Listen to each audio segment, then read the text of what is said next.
I want you to start by visualizing something for me. Just picture a standard strip of paper. Okay. Now, give it a half twist and tape the two ends together. So you are looking at a Möbius strip. Right, the classic math puzzle. Exactly. And if you take your finger and trace it along the surface, you will travel over both the inside and the outside of the loop, Right. but without ever crossing an edge. It's just a continuous loop with only one single side, which is, a mathematical marvel. Yeah, It completely defies our basic everyday intuition about how boundaries are supposed to work.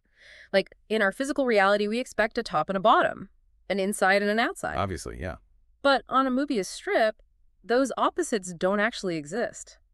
They are literally the exact same continuous surface, just flowing endlessly into one another. And that mind-bending concept of a continuous single surface is, well, it's the perfect entry point for today's deep dive. Absolutely. Because we are looking at this really fascinating, honestly, highly unusual text by author Xuefeng. And it makes this profound and very specific argument that life and death are exactly like that Möbius strip. Right, that they aren't opposites at all. Exactly. They are an eternal, continuous loop. I mean, the text actually quotes an ancient manuscript to anchor this idea, stating that life is the root of death, and death is the root of life.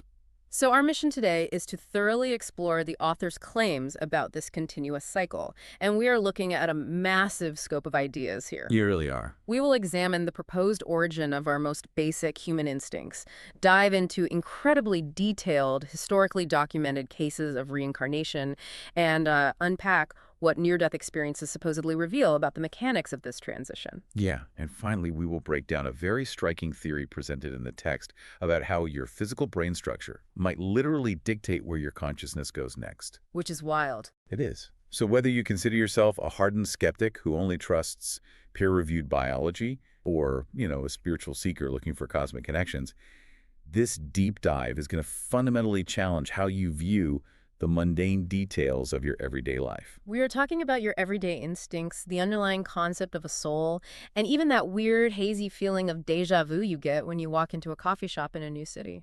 So to understand how life and death form this continuous loop, we have to start at the perceived beginning.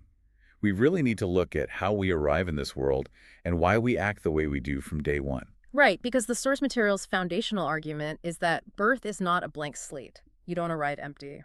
Yeah, the text makes this striking assertion. It says babies cry when they are born because, quote, life is bitter. Which is a heavy thought. It really is. And it compares a newborn human to a chick that has been incubating in an egg for 21 days. Right. Suddenly, the chick starts pecking at the inside of the shell. I mean, it doesn't know how thick the shell is. It has no concept of whether there's a vast world outside waiting for it or just empty space. But it must pack. Right, it must. And the text frames this as instinct. Like, a baby cries, it inherently knows how to nurse. Or a bee knows how to build a hexagonal honeycomb without ever taking a geometry class. And the text uses these examples to ask a really fundamental question. Where does that innate knowledge actually come from? Like, how is the complex blueprint of survival already present in an organism that has never experienced the outside world? Okay, let's unpack this, because I have to push back here slightly. Go ahead. Modern biology has a perfectly rational explanation for a chick pecking its shell. Right. It's millions of years of evolutionary hardwiring, Darwinian survival of the fittest. Sure, the standard scientific view. Exactly. We treat it like a computer's factory settings. Genetics dictate the behavior.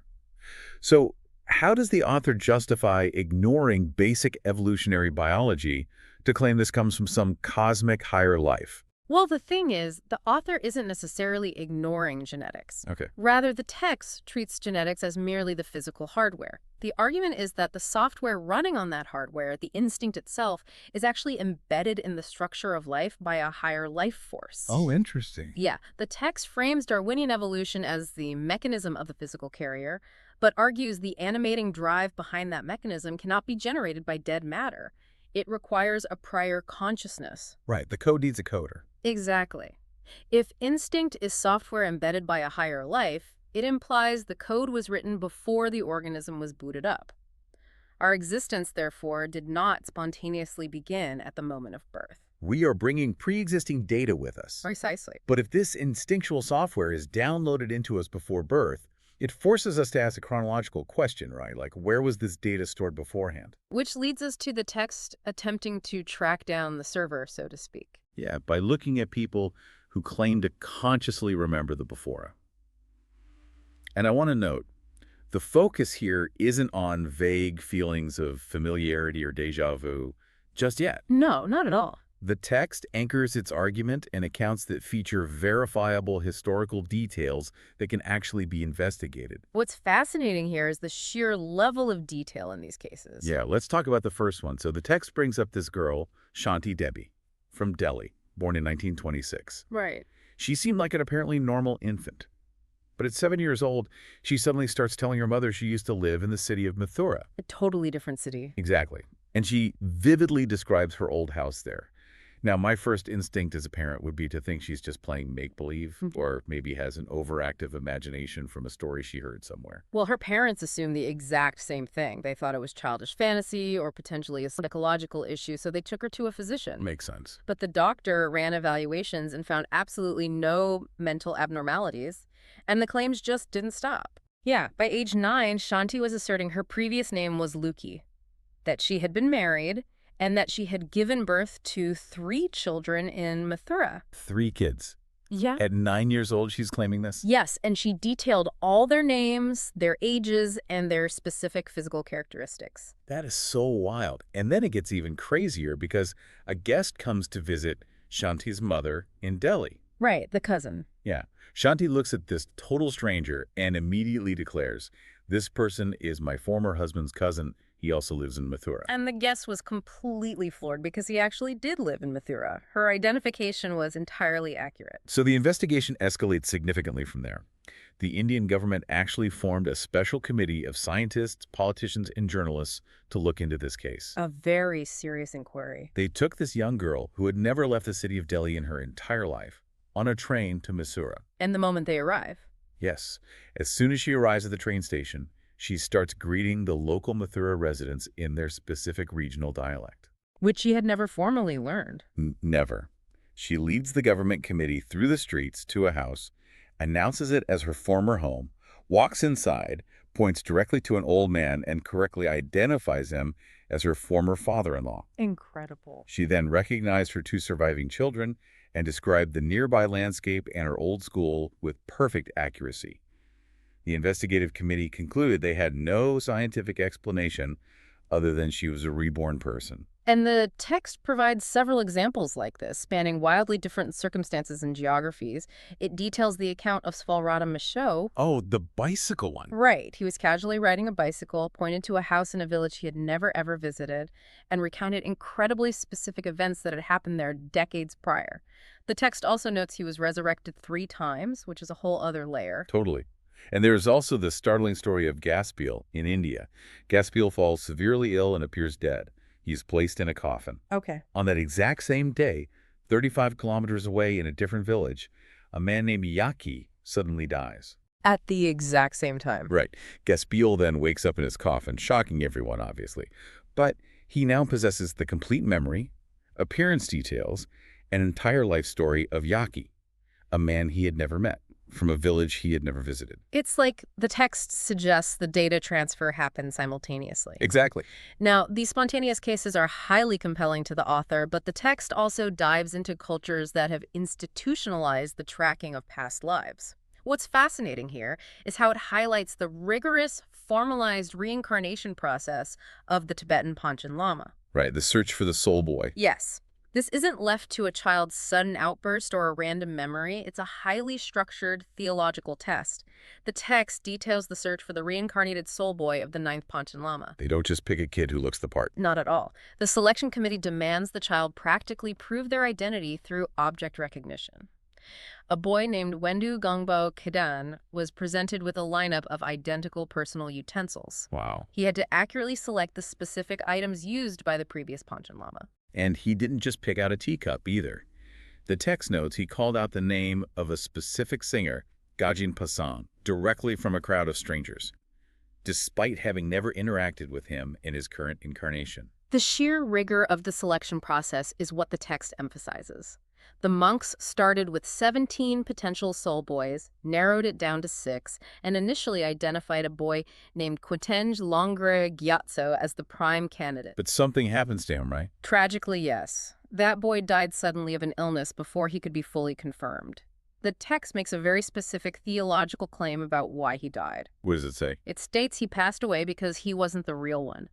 The spiritual weight of the false position was just too much for his physical carrier to handle. Leaving 5 candidates. So they use the traditional gold bottle method. They take the names of the 5 boys, wrap them in paper, and put them inside balls made of sampa. Which is a roasted flour dough used in Tibetan Buddhism. Right? These dough balls are placed in a sacred gold bottle. After extensive prayers and rituals, they shake the bottle in front of the public until one single dough ball pops out. And when they open it, it contains Wendu Gongvao Kaidan's name. Which is just, wow. So the text uses these historical and cultural examples to establish the mechanics of continuous life.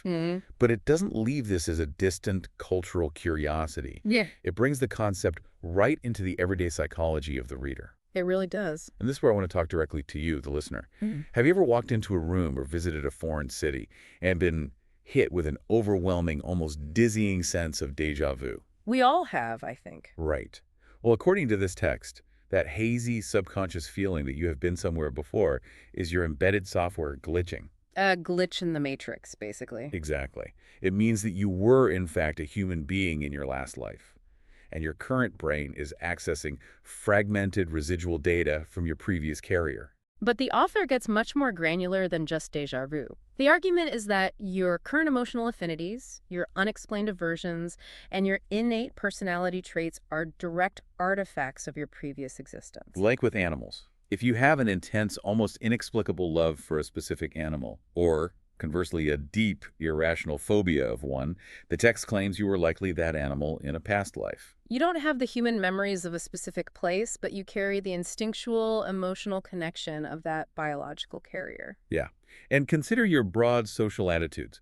The source material states that if you naturally hate the selfishness of human society, if you constantly feel alienated, like you just don't belong in this competitive world, it's because your previous carrier was a celestial being. The text uses terms like the 1,000-year or 10,000-year worlds. Right. To contextualize that jargon, the author is describing highly advanced, harmonious realms totally free of basic human greed. So if you came from there, the cutthroat nature of Earth feels completely alien to your embedded software. And if you have a natural aversion to eating meat, if you experience beautiful spiritual hallucinations and feel instinctively, effortlessly drawn to Buddhism or deep meditation, the text claims you came from what it calls the Elysium world. Which is essentially a realm of ultimate enlightenment. Yes. Your current personality is just a shadow cast by your previous state of being. So if these behavioral traits and historical stories suggest where our software comes from, we have to look the exact moment the data transfers, the off switch. Right. What happens at the point of clinical death? Yeah, what does the death part of the Möbius strip actually look like when the loop turns over? To explore this transition, the source dives into the research of the International Association for Near-Death Studies, or NDERF. These are verified accounts from people whose physical hardware completely shut down. They technically died. And were subsequently resuscitated. The text shares some incredibly vivid, sharply contrasting quotes from these transitional experiences. The disparity in the accounts is the crucial element here. It is not a uniform standard issue experience for everyone. Not at all. On the positive side, you have people describing profound transitions. One person recounted, "I passed through a happy darkness and saw the bright sunshine." Wow. Another described being pushed into a sort of black hole, but maintaining a feeling of infinite peace. Then a star appeared in the darkness that instantly turned into a radiant dawn sun, bringing a sense of unparalleled happiness. It's beautiful. They literally describe watching trauma doctors frantically working on their physical bodies, while they themselves felt completely detached, just drifting away to a beautiful, welcoming place where they truly belonged. But the text intentionally contrasts those with terrifying nightmare scenarios to illustrate a point. Yeah, the negative ones are intense. One person described an absolute horror show, countless ghosts surrounding them coming to actively claim their life. Terrifying. A massive black tornado hit them, leaving them absolutely frightened to death before some mysterious unseen force suddenly pulled them backward into their physical body, waking them up in the hospital. So what do these specific, vivid experiences actually represent mechanically? Right, what's happening? The text argues that, regardless of whether the destination was a radiant sun or a dark tornado, The individuals maintained a crystal clear observing consciousness after their biological brain ceased functioning, Okay. which leads to the text's core philosophical premise. There are only two truly eternal things in the universe: energy and life. And I should note here that the text capitalizes the word life, Yeah. distinguishing it from an individual 80-year biological lifespan. Capital L life is the eternal consciousness. Exactly. Without life, the entire physical universe is meaningless. It's just dead rocks floating in a void with nothing to observe them. Makes sense. And without energy, life has no medium to attach itself to. Therefore, death is not an ending. It is purely, as the text defines it, a transformation of the life carrier. When a dog dies, its eternal spiritual body might transition and enter a human carrier. The specific biological instance of the dog ended, but the consciousness continues in a new form. That really echoes the ancient quote from the beginning of our deep dive: where there is no death, there is no birth. Yes. If the biological life of the dog doesn't end, the new life of the human can't begin. The text states that a life in the mortal world must conclude for a birth in the celestial 1,000-year world to commence. You cannot occupy two carriers simultaneously. The software must leave one piece of hardware to boot up in another. You have to spend all your spiritual savings, consistently overspend your goodwill, and leave a massive deficit of evil actions.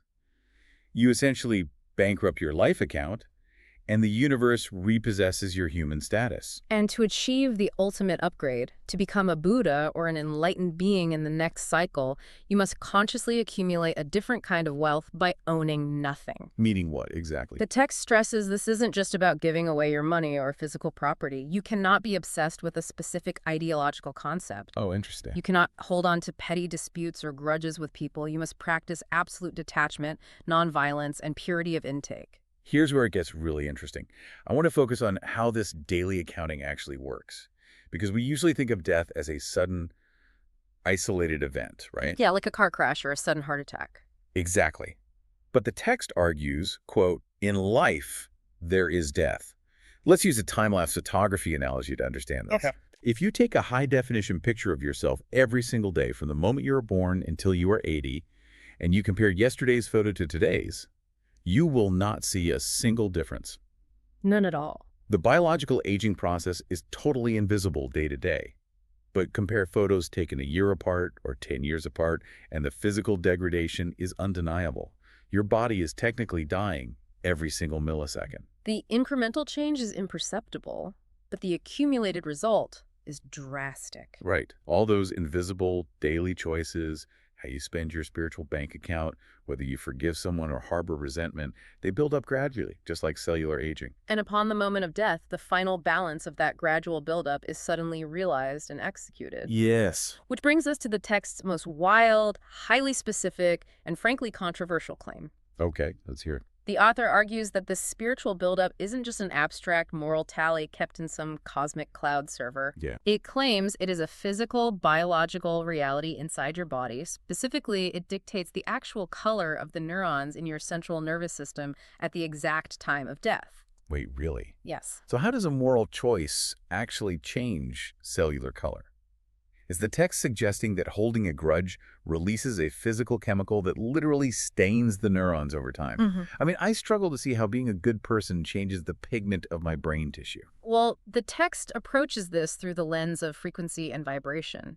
The argument is that spiritual energy, your thoughts, your resentments, your peace, it all emits specific energetic frequencies. Oh, Over a lifetime, the constant accumulation of these specific frequencies fundamentally alters the biological resonance of your neural pathways. wow. The text claims that if we could invent a highly advanced color scanner, something way beyond current MRI technology, Right. we could open a person's neurocranium at the moment of death, scan the brain's energy signature, and definitively know where their life is going based on the visual color of their neural structure. That is intense. And the author provides a complete, mapped-out diagnostic guide for this hypothetical scanner, too. They do. If the scanner shows the brain tissue is highly colorful and radiant, the text concludes that person's life has accumulated the frequency to enter the highly advanced 10,000-year world. A massive upgrade. Right. If the neural structure glows purple, they have achieved the frequency of the Elysium world, moving toward enlightenment. But the spectrum continues downward. If the brain appears red, green, or blue, The consciousness is heading to the 1,000-year world. Still pretty good. Yeah, but if the scanner shows up plain white, the spiritual account is perfectly balanced, and they are going to be reincarnated right back here on Earth as a human to try again. Okay, so white is neutral. What if the scanner reveals a faint dark color, which is the visual manifestation of heavy, instinctual frequencies? The text claims they will enter the animal world. And finally, if the neural structure registers as pitch black, burdened by a massive deficit of evil, they are definitively sinking to the netherworld. Which the text intensely refers to as the frozen layer, or the inflaming layer. It brings a profound, almost intimidating sense of physical consequence to our internal, private, spiritual lives. It suggests that our morality and our biology are intrinsically, mechanically linked at the microscopic level. Yeah, you aren't just having a bad thought. You are altering your biology. Precisely. So I want you, the listener, to really consider the sheer weight of your daily actions through this specific lens. It's a lot to think about. It really is. If this text is fundamentally right, every time you hold onto a bitter grudge, every time you act selfishly in traffic, or every time you practice letting go of your ego, you aren't just making a fleeting moral choice. Yeah. You are literally physically coloring your neural structure. You are painting the admission ticket for your next reality. Wow. We have journeyed all the way around the Möbius strip today. We started with the bitter cry of a newborn baby and the cosmic software of instinct. We explored the deeply investigated memories of Shanti Devi in Mathura and the rigorous theological testing of the Tibetan soul boys. We examined the bright dawn suns and terrifying black tornadoes of near-death experiences. And finally, we arrived at the literal physical coloring of our brains based on the spiritual bank accounts we build every single day. The scope of this material is vast. It is, but it all points back to a quote from an entity named Seth mentioned at the very end of the text. Death is not the end of life. It is merely a transition point on the loop, the moment the software switches hardware. So if life and death are truly just a Möbius strip, and your current life is merely one temporary carrier for your eternal energy, what habits, unexplained aversions, or deep-seated fears are you carrying right now that might be an echo of a past you don't fully remember? Furthermore, are your current struggles and daily pains just the instinctual chick pecking at the inside of the shell, preparing you to finally break through into a vastly larger world outside? That is definitely something to think about.